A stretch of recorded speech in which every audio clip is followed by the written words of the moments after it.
psicologia econômica. Você sabe o que é isso? Qual o seu conceito? Como que isso aplica no dia a dia? Bom, se você não sabe, o Papo de Especialista de hoje é para você.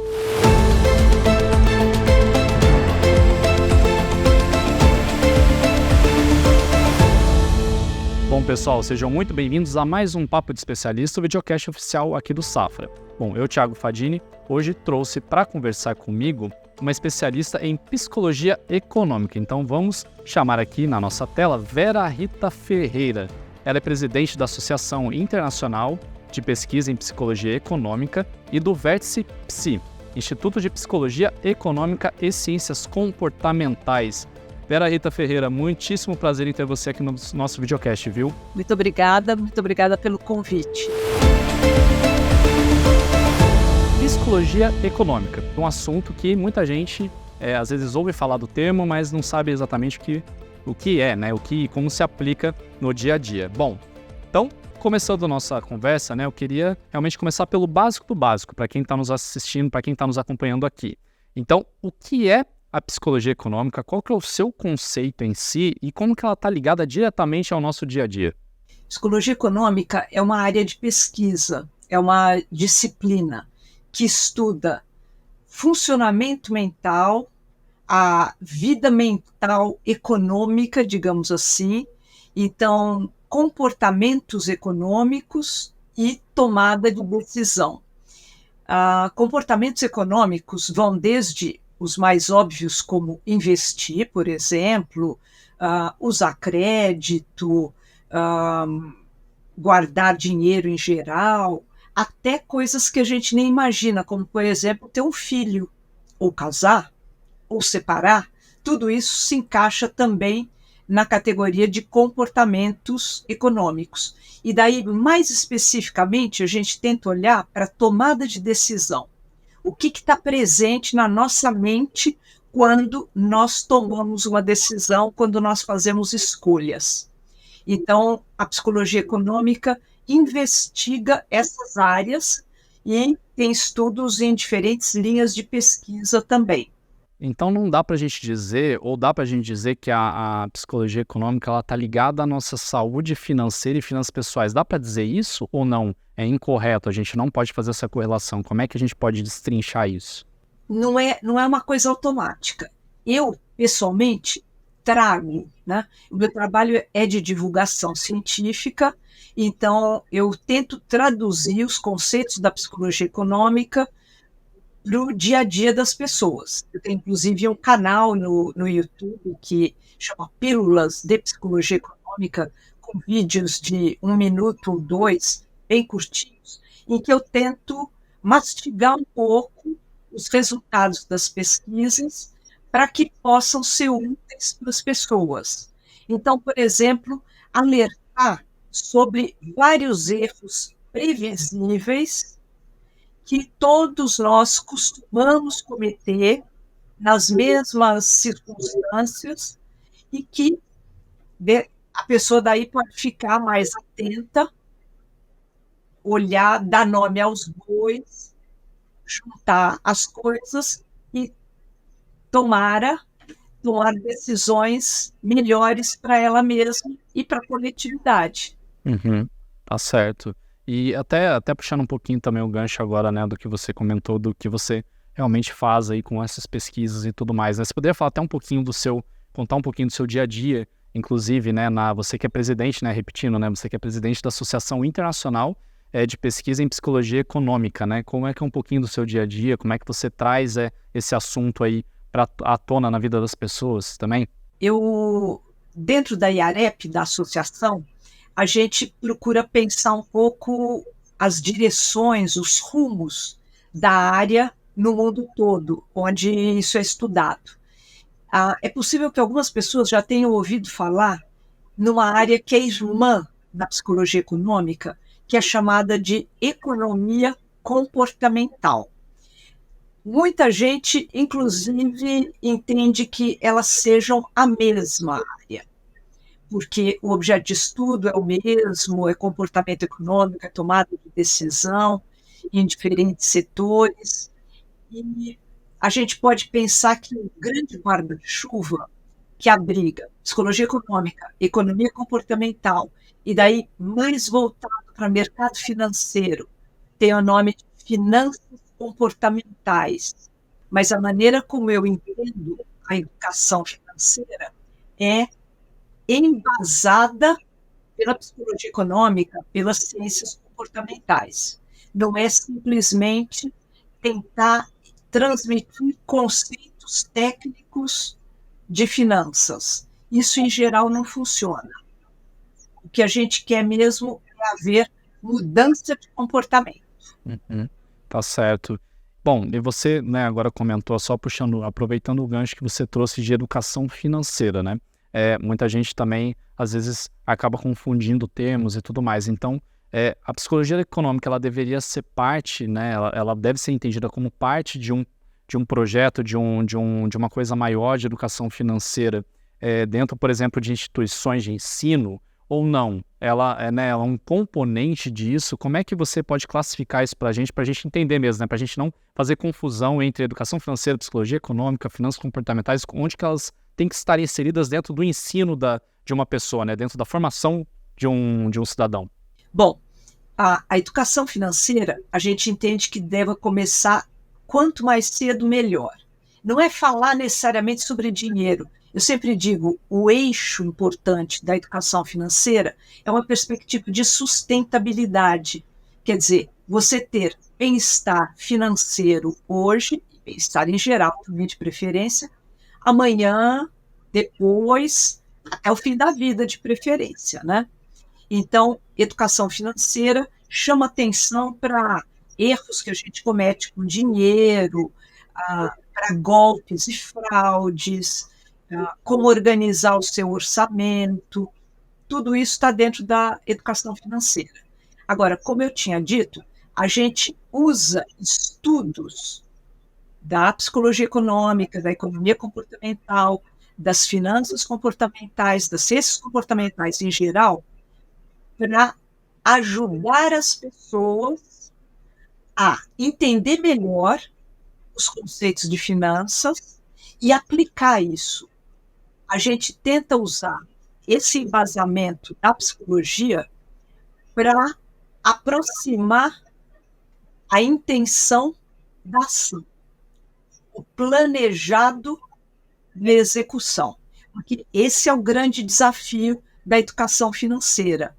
As pessoas, em geral, têm as melhores intenções. Querem guardar dinheiro, querem investir da melhor forma, não querem ficar endividadas, querem ter dinheiro para quando não quiserem ou não puderem mais trabalhar. Todo mundo só quer o melhor para si, a gente não discute. A gente usa as pesquisas, os estudos dessas áreas das ciências comportamentais para embasar e fortalecer as iniciativas de educação financeira. Em tudo que a gente escolhe, em tudo que a gente toma decisão, conhecer esses conceitos pode ter uma utilidade prática. Uhum. Tá bom, e falando sobre tomada de decisão, né, Vera? A gente trouxe aqui também, né, já que a gente está falando sobre, isso é o que você comentou, né? Às vezes a gente planeja uma coisa e não executa, né? Que é aí que é o grande problema, até bem no meinho ali, né? O elo que às vezes não se fecha, o planejar, mas o não executar, né? Aquela que é a coisa difícil e que no meio do caminho a gente sabe que tem alguns vieses, né? Que aparecem nesses momentos, às vezes, de tomada de decisão que acabam, muitas vezes, atrapalhando justamente o planejado para execução. Nesse sentido, a gente trouxe aqui para mostrar também na tela, né? Só para a gente ir debatendo ponto a ponto aqui, alguns desses vieses que podem vir a aparecer aí nesse momento de tomada de decisão, né? Então, o primeiro que a gente trouxe aqui é o efeito manada, que é um sentimento de confiança quando se segue o que os outros estão fazendo. Queria que você falasse um pouquinho, né, rapidamente desse viés, né? Como que ele influencia exatamente, se é exatamente isso mesmo que diz aí o conceito, como é que ele se aplica nesse momento de tomada de decisão? Então, é muito importante a gente dar uma olhada nos vieses, porque são eles que podem resultar nos chamados erros sistemáticos, que eu tinha falado antes, os erros previsíveis. Então, com isso a gente pode ajudar as pessoas a ter algum insight e dizer, opa, eu estou entrando aqui no comportamento de manada. Então, a manada é o seguinte, nós temos um comportamento quase instintivo, porque ele é muito básico, de imitar os outros. Porque esse é o primeiro método de aprendizagem do ser humano. Vários animais, a tartaruguinha, por exemplo, ela não precisa ver ninguém. A mãe até já foi embora quando ela sai do ovo. Ela já sabe que tem que correr para o mar. Os seres humanos não. Eles têm que aprender mediante imitação. Então, fica muito forte na gente, principalmente em momentos de incerteza ou mesmo de pânico, quando você não está entendendo o que está acontecendo, se alguma autoridade possa, aquilo faz com que você se sinta impelido a seguir o rebanho. Eu não sei o que eu devo fazer exatamente, ou eu tenho alguma dúvida. É melhor errar junto todo mundo do que não saber se eu vou errar ou se eu vou acertar por conta própria. Então, o comportamento de manada é muito poderoso para nós. Tá certo. É mais confortável errar em grupo do que, de repente, errar sozinho, né? É um pouco mais reconfortante para a pessoa, né? Você não sabe se você vai perder uma boiada se não seguir o que todo mundo está fazendo.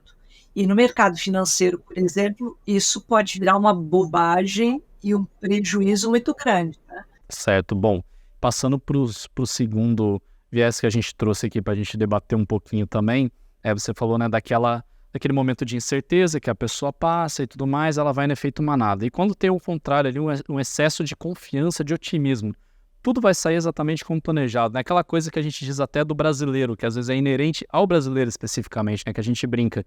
Tudo vai dar certo no final. Como que isso afeta a tomada de decisão de gastos na vida do cidadão? Então, o excesso de otimismo é quando a pessoa não enxerga risco no horizonte. Tudo vai dar pé e pronto. Se ela não enxerga risco, ela não se prepara para eles. Então, conta com o ovo antes da galinha botar, por exemplo. O dinheiro nem entrou, ela já está gastando por conta. Esse é um problema. Ou aplica todo o recurso em Bitcoin. Ah, não, porque o meu cunhado falou que isso aqui é uma maravilha, vai dar 20% de retorno no mês. Não tem, né? Então, mas ela está crente que vai dar tudo certo. Então, passando já para seguindo aqui nossa lista de vieses, né, que a gente trouxe aqui, confirmação segundo aversão à perda. Vamos lá, vamos à confirmação, né? Que a confirmação nada mais é ali que o apego às informações que confirmam a própria estratégia de investimento ou a própria estratégia, seja lá do que for, né, na tomada de decisão. Como que isso funciona, né? Essa confirmação, como é que a pessoa se confirma assim? O viés de confirmação é assim, eu só acredito naquilo que eu já acredito. Pronto, acabou. Quer dizer, qualquer coisa que questione, contradiga, desafie minhas crenças, minhas expectativas, meus desejos, eu faço que não existe. Eu, inclusive, pessoalmente, criei uma expressão que é semáforo emocional. Tudo que se apresenta para a gente, até de forma inconsciente, avalia. Isso combina. Então, eu vou me entregar. Sinal verde na cabeça. Vou acreditar, vou achar que é provável, pronto, acabou. Mas se não combinou, se não encaixou com o que eu já penso, com o que eu já sinto, aí é como se acendesse a luz vermelha, eu não deixo entrar. Mesmo que seja verdadeiro, mesmo que me traga benefícios lá na frente, porque é uma avaliação muito rápida. Certo. Seria aquele eu só ouço e só enxergo o que eu quero, né? Seria basicamente isso. E sem se dar conta, achando que que está abafando, né? E tá metendo os pés pelas mãos, né? Muitas vezes. Totalmente. Então, bom, beleza. E passando. A versão Isso, aversão à perda. O que seria isso, né? Então, você poderia trazer para a gente uma pessoa que é totalmente avessa à perda? Então, primeiro, aversão à perda é um dos motivadores mais poderosos do comportamento humano em geral, e talvez até de outros organismos vivos também. A gente odeia perder qualquer coisa. Perder dinheiro nem se fala, mas perder amigos, perder juventude, perder a casa, perder qualquer coisa, a gente odeia. E chega mesmo a avaliar uma perda como mais de 2 vezes mais importante, mais pesada do que um ganho equivalente. Se eu estou andando na rua, encontro uma nota de R$ 50, falo, olha, uma nota de R$ 50. Ah, vamos para o boteco, já comemora. Agora, se eu perder uma nota de R$ 50, eu vou ficar, ai meu Deus, perdi R$ 50. Imagina, estava aqui na minha carteira, onde foi parar? Então, procura, procura. Você fica pé da vida. O dobro do que você ficou alegre de ter encontrado. Isso, nos investimentos, significa que as pessoas tendem a ficar segurando muito tempo aqueles papéis que estão caindo. Só que o pior é assim, daí não segura de uma vez até um próximo ciclo e tal. Não, quando está no chão, ela também não aguenta e acaba vendendo por preço de banana. E depois vai entrar de novo na hora que tiver já super alto. É o contrário do que o investidor deveria fazer, né? Que é comprar na baixa e vender na alta. Não, a aversão à perda fica segurando a pessoa e ela vai perdendo, perdendo, perdendo, porque ela não quer perder. Ela corre riscos porque está sob o efeito da aversão à perda.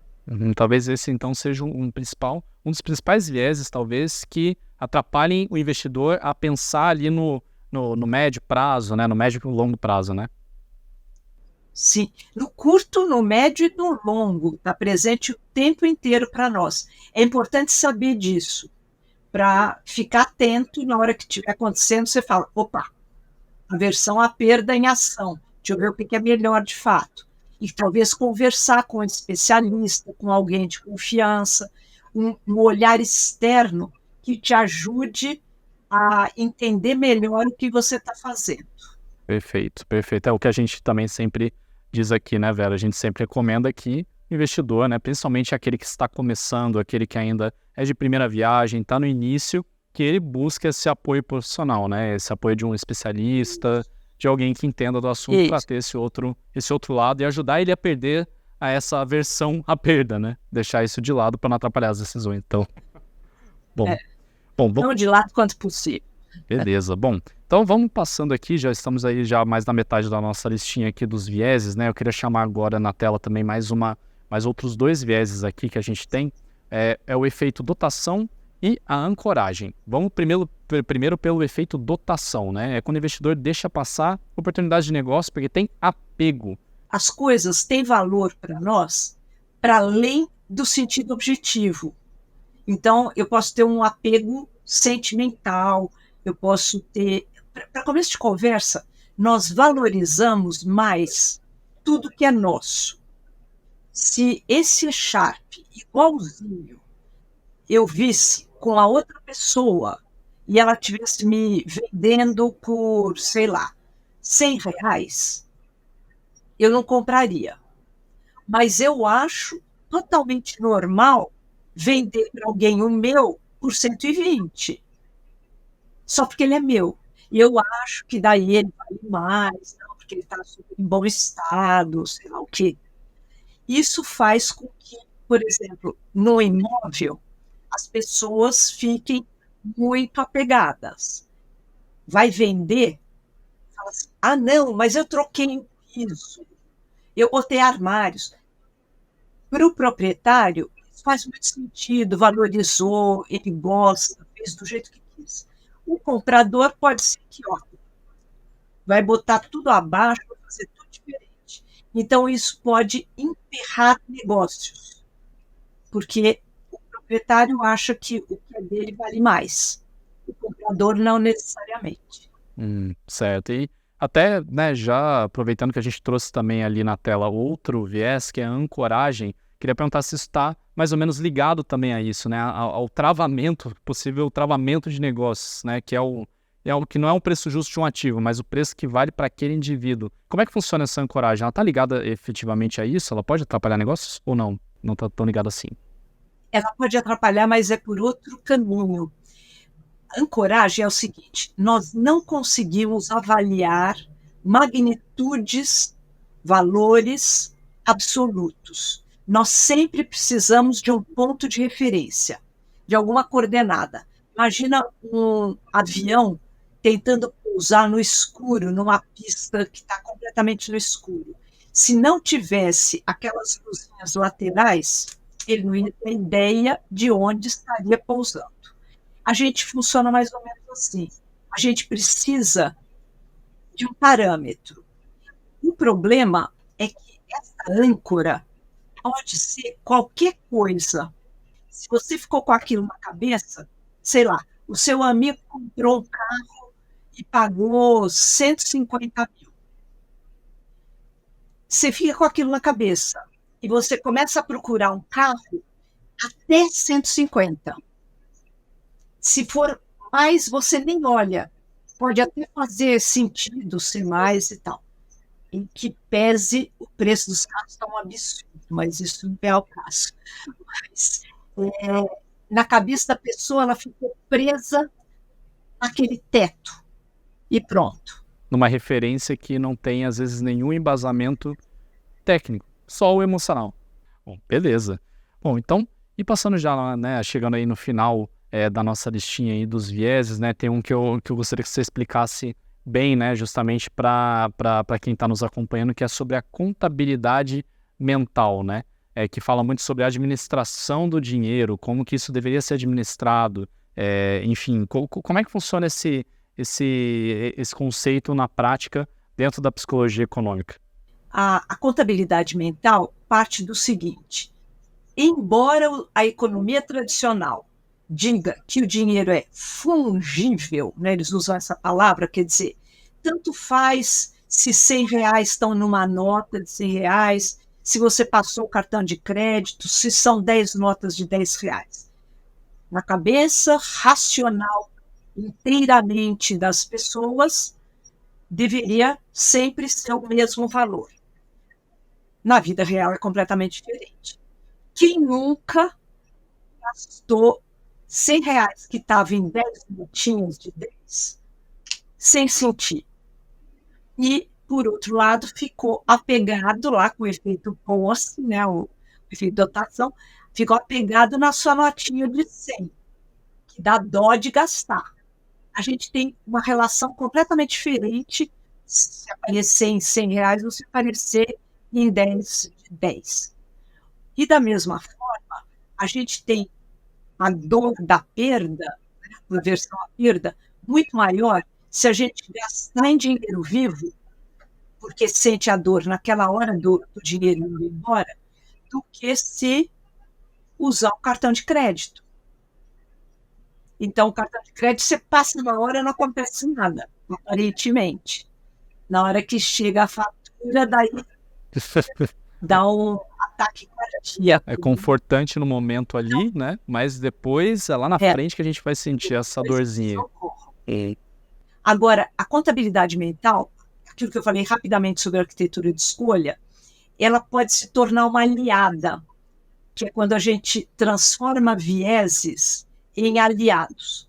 A contabilidade mental, que é a gente se relacionar com o dinheiro como se ele estivesse em caixinhas separadas, ajuda se, por exemplo, você fizer uma conta diferente para os seus investimentos, ou se você separar, assim, de forma até visível, os seus investimentos da sua conta corrente.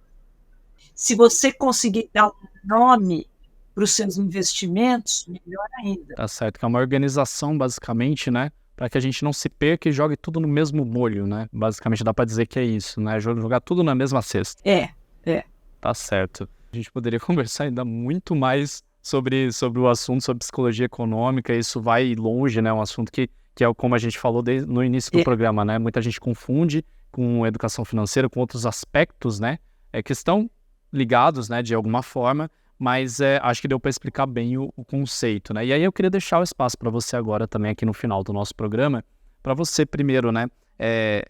Transmitir aqui a mensagem que você julga necessária para quem está nos acompanhando, para aquele investidor, né? Principalmente que é o nosso público aqui de conversa, né? Para o investidor, por que ele deve procurar alguns conceitos aí de psicologia econômica e, se ele se interessar, né?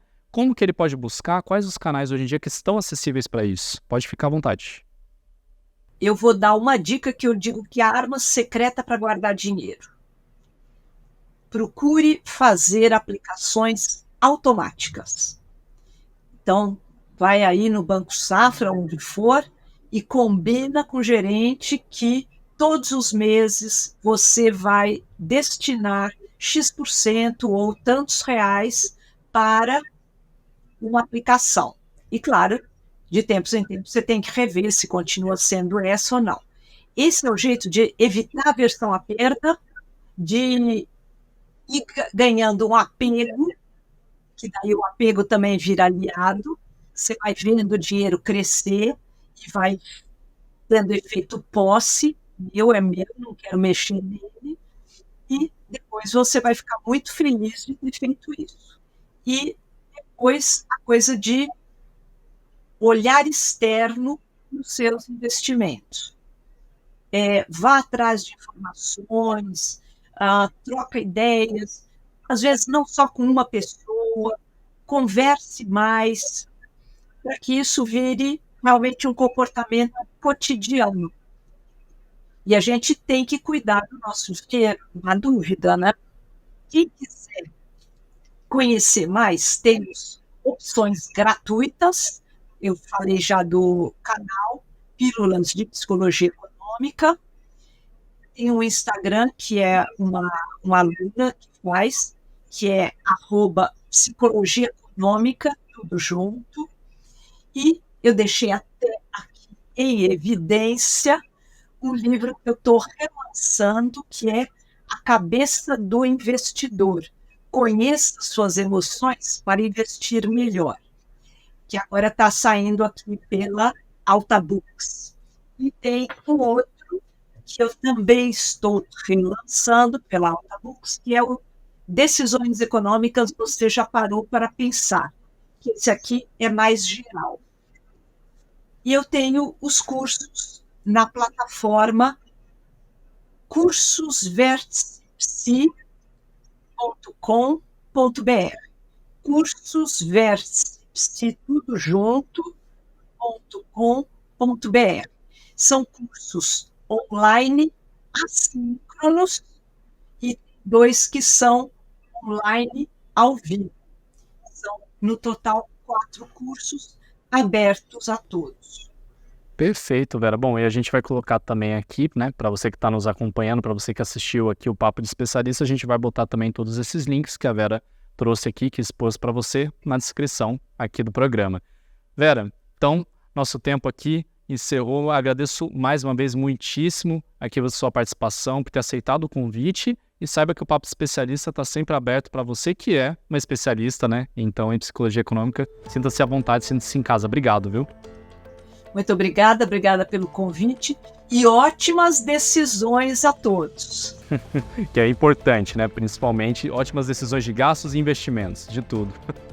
Exatamente. Bom, e quero agradecer você mais uma vez aqui pela companhia conosco aqui no Papo de Especialista. Você já conhece, é o videocast oficial do Banco Safra. Todas as terças e quintas, um novo episódio para você sobre economia, finanças, empreendedorismo, enfim, tudo que permeia aí o mundo econômico, tudo que é de seu interesse, do interesse do investidor também, beleza? Muito obrigado pela sua participação mais uma vez aqui no Papo de Especialista, um abraço e até o próximo episódio.